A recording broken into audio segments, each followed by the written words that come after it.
I get asked a lot, with gender-neutral parenting, what choices have your children made that have surprised you the most? You know, I've been surprised by many of my children's choices over the years, but there are a few that stick out in my mind. One of my favorites, though, is when my youngest daughter decided that she wanted to cut her hair to match my husband's. You see, she always had the most beautiful ringlets that she just adored for years. So imagine my surprise when all of a sudden she came to me one afternoon and said, "I want to cut my hair just like Dad's." Now, I allow my children to do whatever they want to their hair, so there wasn't an issue, but I asked her several times if she was sure and explained how long it would take to grow back out. But she said she was sure, and 2 hours later we were sitting at the hairdresser's watching her curls fall to the floor. But guys, the difference I saw in her was night and day. Her confidence shot through the roof, and all she wanted to do was dress up and go out so everyone could see how amazing she looked. And guys, watching your children shine like that, there is no better feeling in the world. With gender-neutral parenting, what choices have your children made that have surprised you the most? Part 2. When my son was around 3, we noticed that his preferences began to shift around a lot. He began to prefer dresses instead of pants, cars and dump trucks instead of dolls, and glitter sandals instead of tennis shoes. He's just a very fluid individual. And while his style has always been all over the place, there is one day from around 3 years ago that I'll never forget. On that summer day, we were playing outside and he was wearing his swim shorts just like he always did. Except this day he came to me to tell me that he no longer felt comfortable wearing only shorts and that his bathing suit was broken. Initially I was a little confused, but it really bothered him. So the next time we went shopping, I asked him exactly what he wanted, and he ran right to a pink and white one-piece bathing suit.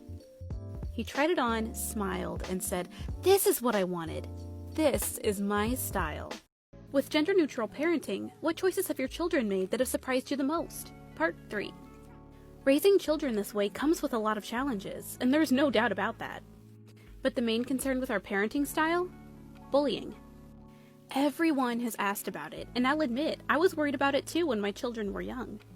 But is it still a concern of mine today? Not so much. Over the years, my children have grown up. They've attended public school, played in sports, and they all have awesome friend groups. And I've watched them handle their beliefs in a society that doesn't quite understand yet. The most my children have dealt with have been a few questions or comments from their peers, to which they've responded by educating them, which really surprised me. But the bottom line is this: children are so much more understanding than we give them credit for, if they're not taught hate. And I refuse to teach my children to censor themselves to comfort someone else's ignorance. Teaching love and acceptance is easy. With gender-neutral parenting, what choices have your children made that have surprised you the most? Part 4. Over my last decade of motherhood, I have worked diligently to build up my children's confidence in themselves. Because while my children haven't encountered bullying yet, I know they will at some point, just like everyone else does. We all go through it, and I didn't want it to affect my children the way it affected me when I was young due to low self-esteem. And so I began to put in the work to build my children up as high as I possibly could. And honestly, I feel as though I'm beginning to see it pay off. I've mentioned before how my children have received some questions and comments. One that sticks out in my mind was right after my daughter had her hair cut. She was playing with some friends, and one of them asked her, "Why did you cut your hair like that? Girls are supposed to have long hair."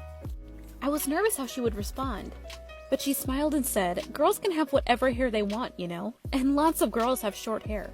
And you know what? I think I look great."